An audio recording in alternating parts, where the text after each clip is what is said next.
প্রিয় ছাত্রছাত্রীগণ, আবার একটি তোমাদের জন্য ভূগোলের নতুন পেজ নিয়ে চলে এসেছি আলোচনা করার জন্য। আজকে যে পেজটি নিয়ে আলোচনা করব সেটি হলো 804 নম্বর পেজ। আর এবিটি এর অন্যান্য পেজের ভিডিও দেখতে হলে আমার এই চ্যানেলের প্লেলিস্টে গিয়ে এবিটি এর টেস্ট পেপার 2026 ক্লাস 10 জিওগ্রাফি প্লেলিস্টটি ওপেন করলে তোমরা কিন্তু অন্যান্য ভিডিওগুলি দেখতে পারবে। আর আমার চ্যানেল নতুন হলে চ্যানেলটিকে অবশ্যই সাবস্ক্রাইব করে নাও। প্রথম প্রশ্নটি হলো, ভূপৃষ্ঠের সমতলীকরণ প্রক্রিয়া হলো গ পর্যায়ন। 2 নম্বর প্রশ্নটি হলো, মন্তকূপ সৃষ্টি হয় নদীর যে প্রক্রিয়ার মাধ্যমে ক অবঘর্ষ। 3 নম্বর প্রশ্নটি হলো, মরু সমপ্রায় ভূমির কঠিন শিলাগঠিত অনুচ্চ পাহাড়গুলিকে বলে ঘ ইনসেলবার্জ। 4 নম্বর প্রশ্নটি হলো, বায়ুর গতিবেগ মাপার একক হলো গ নট।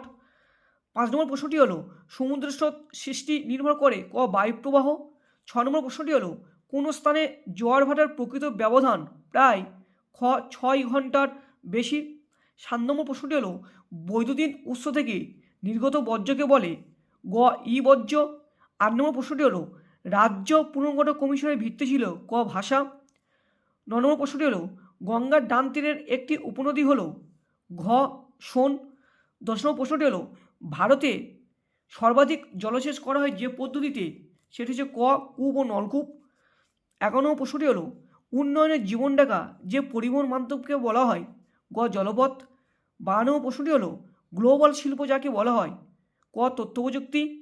13 নম্বর প্রশ্নটি হলো, 10 লক্ষের অধিক জনসংখ্যা বিশিষ্ট জনপদকে বলে গ মহানগর। 14 নম্বর প্রশ্নটি হলো, RF স্কেল 1:2.5 লাখ অর্থাৎ 2,50,000 হলে সংখ্যাসূচক হবে খ 73 জে।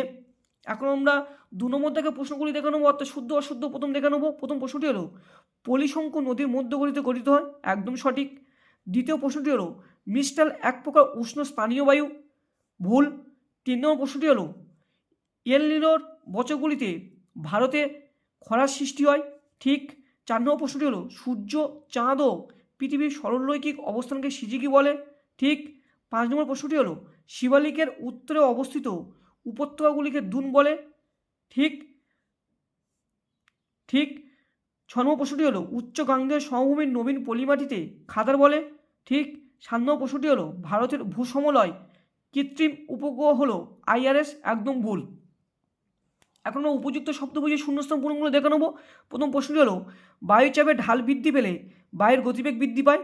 2 নম্বর প্রশ্নটি হলো, বায়ুর গতিপথের সাথে আড়াআড়িভাবে সৃষ্ট বাড়িয়াড়িকে বারখান বলে।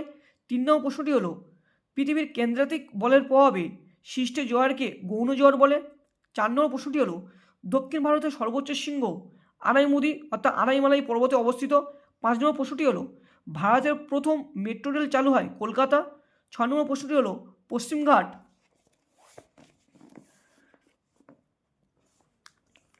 পর্বতমালার দক্ষিণতম গিরিপথটির নাম পালঘাট। 7 নম্বর প্রশ্নটি হলো, ফ্লাই অ্যাশ ইট তৈরিতে অধিক ব্যবহৃত হয়। এখন আমরা একটি বা দুটি শব্দে উত্তর দাও, সেই সব প্রশ্নের উত্তরগুলি দেখে নেব। প্রথম প্রশ্নটি হলো, সর্বদা বরফাচ্ছাদিত। 2 নম্বর প্রশ্নটি এখন আমরা একটি বা দুটি শব্দে উত্তর দাও, এইসব প্রশ্নের উত্তরগুলি দেখে নেব।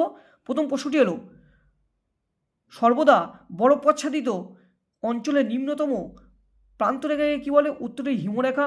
2 নম্বর প্রশ্নটি হলো, পৃথিবীর কোনো একটি স্থানে দিয়ে কতবার জোয়ার ভাটা হয়? উত্তরে 4 বার।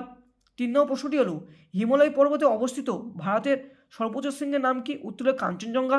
4 নম্বর প্রশ্নটি হলো, ভারতের অরণ্য গবেষণাগারটি কোথায় অবস্থিত? উত্তরটি হলো উত্তরাখণ্ডের দেরাদুনে। 5 নম্বর প্রশ্নটি হলো, ভারত কী ধরনের বর্জ্য? উত্তর হলো বিষাক্ত বর্জ্য। 6 নম্বর প্রশ্নটি হলো, তথ্য প্রযুক্তি শিল্পের কাঁচামাল কি? উত্তরটি হলো মানুষের মেধা, বা তুমি এখানে দিতে পারো মানুষের উন্নত মেধা। 7 নম্বর প্রশ্নটি হলো, ভারতের সর্বাধিক সাক্ষরতার হার কোন রাজ্যে? উত্তরে কেরালা। 8 নম্বর প্রশ্নটি হলো, ভূবৈচিত্র্য সূচক মানচিত্রে কোন রেখার সাহায্যে ভূমির উচ্চতা দেখানো হয়? উত্তরের সমোন্নতি রেখার সাহায্যে। এখন আমরা বাম দিকের সঙ্গে ডান দিকগুলো দেখে নেবো। মেরুপ্রভা আইনোস্পিয়ার, নর্মাল ল্যাপসডেট ট্রপোস্পিয়ার, তাল হ্রদ কয়াল উপহ্রদ। এই পেজটি এখানে শেষ করলাম। নেক্সট পেজ দেখার জন্য অবশ্যই অপেক্ষা করতে থাকুন।